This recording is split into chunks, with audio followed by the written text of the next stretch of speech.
Close your eyes for a second. Just imagine. Your life on Earth is done. The trials are over, judgment has passed, and you are standing on the edge of forever. And you've just been welcomed through one of the gates of paradise. So what happens now? So what actually happens in those first few moments? That's the journey we're going to take together in this explainer. We're going to walk through, step by step, what Islamic sources describe as the experience of entering Jannah or paradise. All right, so let's set the scene. Your worldly life is now just a distant memory. After everything is said and done, you've been found worthy. You're on your way to your final incredible home. But, you don't just walk straight in. There's a process. Your very first stop is this special river.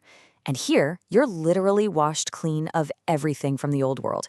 We're talking all the physical aches, the emotional baggage, any spiritual grime. It all just dissolves away, preparing you for a state of absolute perfection. It's like a total reset. Okay, so now you're purified, you're ready. And you arrive. Standing before you are the immense gates of Jannah. But here's the thing, it's not just one big door. There are actually 8 different gates, and each one is a special honor reserved for people who really excelled at a specific good deed. And this is what I find so fascinating. Look at the level of detail here. It's not just about being a good person in general. There's a specific gate, Bab ar-Rayyan, just for those who were consistent with their fasting. And get this, another one, Bab al-Kazimin al-Ghaiz, for those who control their anger. It shows that every single struggle, every specific virtue is seen and celebrated with its own VIP entrance. And as those massive gates swing open for you, the first thing that hits you isn't a sight, it's a feeling. A gentle breeze and a scent so beautiful it calms your entire soul. And right there, waiting to greet you, is Ridwan, the head gatekeeper of paradise, welcoming you home personally. Now, stepping inside, this isn't just a change of scenery. It's a fundamental rewiring of your entire being. You get a new body, a new way of existing altogether. And this chart just lays out the upgrade perfectly. I mean, think about our bodies now. They age, they get sick, they hurt. In Jannah, your new form is flawless. No getting older, no sickness, no pain, just perfect, endless health and energy. And get this, you are restored to the absolute prime of life. The sources are so specific. You're eternally 33 years old. This is seen as the peak of human vitality and maturity, and you're given a form that mirrors the original perfection of the very first human, Adam. But it's not just a physical upgrade, it's an emotional one too. Every negative feeling we deal with in life, it's just gone. No more sadness, no jealousy, no anger, no boredom, not even getting tired. Just imagine a life of pure, unfiltered peace and joy. And then comes one of the moments everyone has been waiting for. A door opens, and you see them, your family, your parents, your spouse, your children who you lost, all of them there, in their own perfect youthful bodies, absolutely radiant and smiling. That reunion you've dreamed of, it's finally happening. Okay, so everything sounds absolutely perfect. But there might be this tiny, lingering fear in the back of your mind, left over from our mortal lives. In a place that's all about living forever, what happened to death itself?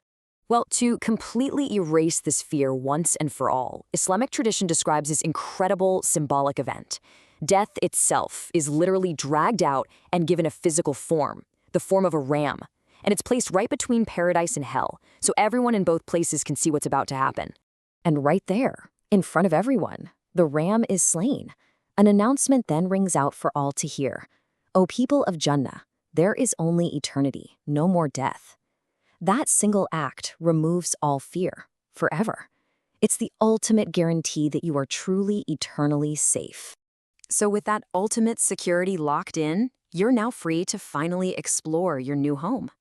So what's this place actually like? What kind of things are waiting for you? Well, life here is just beyond anything we can imagine.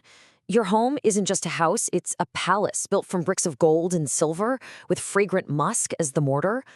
Need to get around? Forget cars. You just think of where you want to be and boom, you're there. Even basic things are perfected. You eat and drink purely for pleasure, not because you're hungry or thirsty. And there's no need for bathrooms. Any waste just leaves your body as a beautiful, fragrant sweat. Wild, right? And the whole landscape is carved out by rivers of pure water, milk that never goes bad, crystal clear honey, and even a special wine that brings you joy with no harm at all. Now, it's important to know that Jannah isn't just one big, flat place. Think of it more like a skyscraper of different realities. There are many levels, and your place depends on your deeds in life. The higher you go, the closer you get to the divine, with the absolute highest level, Jannat al-Firdaus, being located right under the throne of God. And just to give you an idea of this sheer scale we're talking about, try to wrap your head around this. The sources say that the person with the absolute lowest rank in paradise, the entry-level spot, will be given a kingdom 10 times the size of our entire world. Let that sink in for a second. That's the minimum reward. But you know, all of this, the palaces, the rivers of honey, the unimaginable luxury, it's all just the opening act. None of it is the main event. We're about to get to the final, ultimate reward, the greatest blessing of all. This sacred text hints at something that's literally beyond our ability to comprehend. It's a reward so immense, so incredible, that no eye has ever seen anything like it, no ear has ever heard of it, and the very concept has never even crossed a human mind. And here it is. The moment arrives. The veil is finally lifted, and God reveals himself to the people of paradise. And the texts say that in that one single breathtaking moment, every other blessing, the palaces, the family reunions, the feasts, it all just fades into nothingness, completely forgotten in the light of this one singular honor. Because that is the ultimate truth of paradise, the final reward, the pinnacle of all existence, the greatest blessing imaginable, is the honor of seeing God. That's what the entire journey was for. This entire journey we've just walked through, from those first steps through the gates to that final, unbelievable vision, is described as the direct result of a person's choices right here on Earth. It leaves us with a pretty powerful question to think about. Our actions today are literally building our home in the next life. So, which deed will be the one that opens those gates for you?